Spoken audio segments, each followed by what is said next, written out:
দেনাদারের সমর্থক শব্দ, দেনাদার প্রাপ্য হিসাবে। আর দেনাদার জিনিসটা কি, আমি ধারে পণ্য বিক্রি করলে টাকাটা ইনস্ট্যান্ট পাই না, পরে পাই।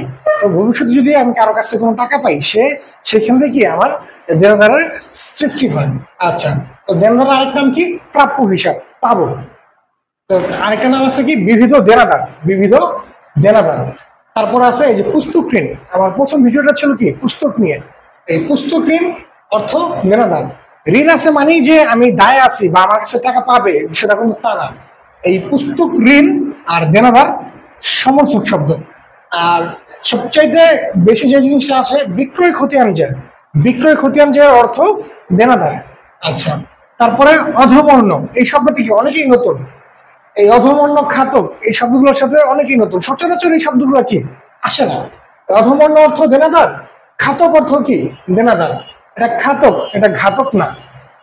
এই খাতক অর্থ দেনাদার। আর শেষে যে মোস্ট মেজর ইম্পর্টেন্ট বা পোলাপান যে কট খায়, আটকা যায়, যে পাওনা। পাওনাটার অনেকে মনে করে কি পাওনাদার, অ্যাকচুয়ালি পাওনা মানে আমি পাবো, তো পাইলে সেটা আমার কি সম্পদ।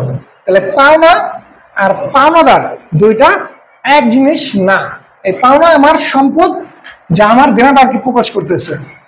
আশা করি এই দেনাদারটা বুঝতে পারছি সবাই।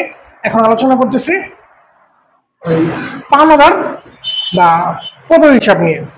ওই পাওনাদার যে আমার কাছ থেকে কি পাবে, টাকা পাবে। ফর এক্সাম্পল, আমি কিছু পণ্য বা কোনো কিছু বাকিতে ক্রয় করলাম, এখন তাকে কি করি নাই, টাকা দিই নাই, তাহলে আমি কি আছি, ওই ব্যক্তি বা ওই প্রতিষ্ঠানের কাছে কি আছে, দায় আছে। আচ্ছা, এটা হলো কি পাওনাদার। তো পাওনাদার এটা আমার দায়, পাওনাদার এটা আমার দায়।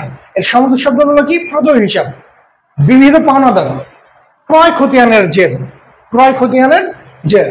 উত্তমর্ণ, ওইখানে কি ছিল অধমর্ণ, এখানে কি উত্তমর্ণ। একটা পাম্পট্যের একটা বিষয় আছে না, স্যার আপনি উত্তম, আপনার খুব ভালো লোক, ঠিক আছে, তো যে আমার কাছে টাকা পাবে সেটা আমার গলা পাড়া দিবে, তখন তার কি একটু পাম্পট্যিতে রাখতে হবে। এর জন্য তাই কি সবসময় আমরা উত্তম বলে কি সম্বোধন করবো।